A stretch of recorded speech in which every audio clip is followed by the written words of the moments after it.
Dans cette académie, tu reçois une formation secrète, privilégiée et exclusive, révélée par certains des meilleurs entrepreneurs et philosophes du monde que, pour des raisons de confidentialité personnelle, nous avons choisi de garder anonyme. Inscris-toi dès maintenant, apprends les secrets des leaders mondiaux et fais décoller tes revenus.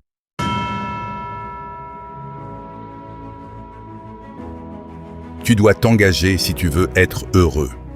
Nous désirons tous être heureux, mais bien souvent, le bonheur nous apparaît comme quelque chose de lointain, presque inaccessible. Chacun lui donne un sens différent. Pour certains, il correspond à une carrière accomplie, pour d'autres, à une famille nombreuse et unie, ou encore à la possibilité de voyager librement. Beaucoup le projettent dans l'avenir en pensant « Je serai heureux quand j'aurai cette maison, quand j'achèterai une voiture de luxe, quand je m'installerai au bord de la mer. » Parfois pourtant, nous ne savons même pas définir avec précision ce qui nous rend vraiment heureux. Ainsi, nous vivons en attendant ce moment, convaincus que le bonheur viendra tout seul, un jour. La vérité, c'est que le bonheur n'est pas quelque chose qui tombe du ciel. On peut apprendre à le créer. Il existe des stratégies qui t'aident à le cultiver chaque jour, et elles ne dépendent pas du nombre de choses que tu possèdes, ni de l'argent que tu as. Le bonheur n'est pas le résultat des circonstances, mais des actions que tu accomplis avec constance. Il ne sert à rien d'attendre, car c'est toi qui le construis, pas à pas. Les gènes ont un rôle, mais ne décident pas de tout. Il y a des personnes qui semblent naturellement plus heureuses. Pourquoi ? En partie, c'est une question de génétique. Environ 50% de ta prédisposition au bonheur est inscrite dans tes gènes, tout comme la taille ou la couleur des cheveux. C'est quelque chose que tu ne peux pas changer. Un autre 10% dépend des conditions dans lesquelles tu nais et tu vis. Mais là encore, l'influence est minime. Peu importe que tu vives dans un studio ou dans une villa, que tu conduises une petite voiture ou une voiture de luxe. L'argent et le statut social, en eux-mêmes, ne te rendent pas plus heureux. Il reste toutefois un 40% fondamental, et c'est celui qui dépend de toi. Tes habitudes, ta façon de penser, ton attitude face à la vie et tes actions quotidiennes déterminent presque la moitié de ton bonheur. C'est une excellente nouvelle, car cela signifie que, même si tu ne peux pas tout contrôler, tu as malgré tout une énorme responsabilité et possibilité de changement. Si tu choisis de cultiver des habitudes positives, avec le temps, elles deviendront automatiques et te permettront de mieux vivre. Si, en revanche, tu ne fais rien, tu laisses ton bonheur à la merci du hasard. Pourquoi l'argent et les biens matériels ne suffisent pas? Il nous arrive à tous de penser « si j'avais plus d'argent, je serais plus heureux ». En réalité, les choses matérielles procurent de la joie seulement pour une courte période. C'est la faute de l'adaptation hédonique. Nous nous habituons rapidement aussi bien aux difficultés qu'aux réussites. Imagine que tu gagnes une voiture neuve. Au début, tu es enthousiaste, ému, impatient de l'utiliser. Mais très vite, cet enthousiasme s'estompe et tu reviens à ton niveau de bonheur habituel. Pire encore, tu risques de ne plus apprécier les petites joies quotidiennes qui te suffisaient auparavant, comme un café chaud, le matin ou une promenade. Mais il y a une bonne nouvelle. Cette adaptation ne fonctionne pas avec les relations humaines. On ne se lasse jamais d'une étreinte, d'une conversation avec un ami ou d'un geste d'affection. Chaque fois que tu vis ces moments, tu en tires un bénéfice. C'est pourquoi les personnes heureuses consacrent du temps et de l'énergie à cultiver leurs liens avec les autres. Le danger de trop penser.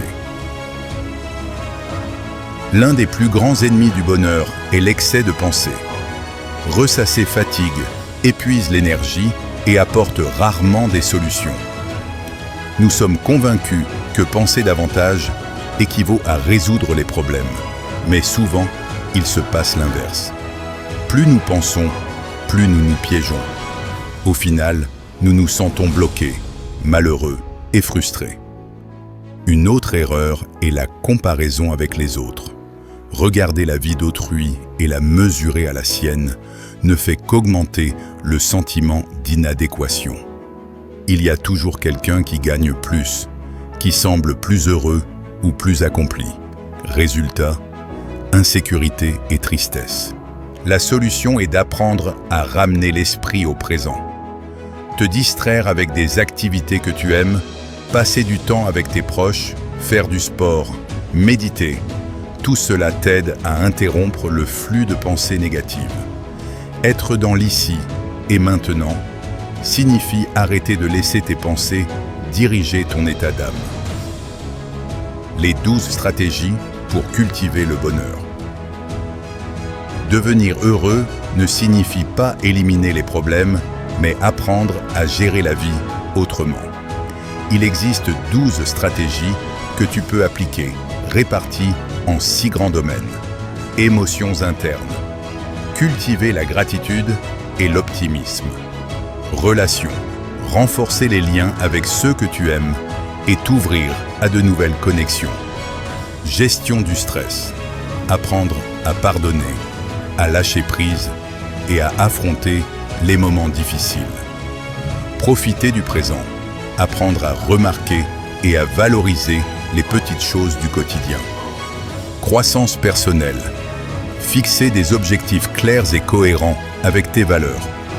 Prendre soin de soi, accorder du temps au corps et à l'esprit avec du sport, de la méditation ou d'autres pratiques de bien-être. Il n'est pas nécessaire de toutes les mettre en pratique en même temps. Choisis celles qui te semblent les plus proches de ton caractère et de ta situation, et applique-les avec constance. Comment choisir les bonnes stratégies?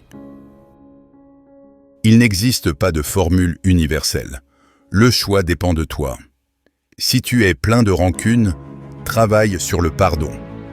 Si tu manques de soutien, cultive des liens plus solides. Si tu es créatif, exprime ta gratitude à travers ton art. Si tu es toujours plongé dans tes pensées, entraîne ton esprit à s'arrêter et à se reposer. La clé est de te connaître toi-même, comprendre tes forces, tes besoins et tes objectifs. C'est seulement ainsi que tu pourras choisir la stratégie la plus adaptée et la transformer en habitude. Un bonheur à long terme. Peut-être te demandes-tu, mais est-ce que ça durera vraiment? La réponse est oui. Les stratégies ne t'apportent pas seulement des moments passagers, elles changent ta façon de penser et de voir la vie. Même un geste simple, comme aider un voisin ou accomplir un acte de gentillesse, t'apporte des bénéfices durables. Souviens-toi toutefois qu'il faut de l'engagement. Le bonheur n'arrive pas sans effort. Chaque action consciente est une brique de plus pour construire une vie pleine et satisfaisante. Et tu n'es pas obligé de toujours suivre le même chemin. Si une stratégie ne te correspond plus, tu peux en changer.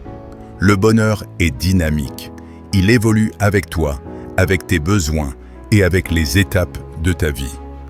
Beaucoup cherchent le bonheur là où il ne se trouve pas. Dans l'argent, dans le succès immédiat, dans les choses matérielles. Mais ce qui fonctionne vraiment, c'est de le construire jour après jour, avec engagement et constance. T'entraîner à être heureux n'améliore pas seulement ton état d'esprit. Cela renforce ta santé, augmente ta productivité, enrichit tes relations et rend meilleure aussi la vie des personnes autour de toi. Être heureux ne signifie pas ne jamais éprouver de tristesse ou de douleur. Cela signifie simplement apprendre à donner plus de place aux émotions positives, afin de ressentir plus souvent la beauté de la vie. Voici 3 exercices que tu peux commencer dès maintenant. Écris chaque semaine 3 choses pour lesquelles tu es reconnaissant. Fais de l'activité physique et observe comment ton humeur change après quelques jours. Écris une lettre de pardon, même sans l'envoyer, pour te libérer du poids de la rancune. Le bonheur ne se trouve pas à l'extérieur, il naît en toi. Et tu possèdes déjà les outils pour le créer.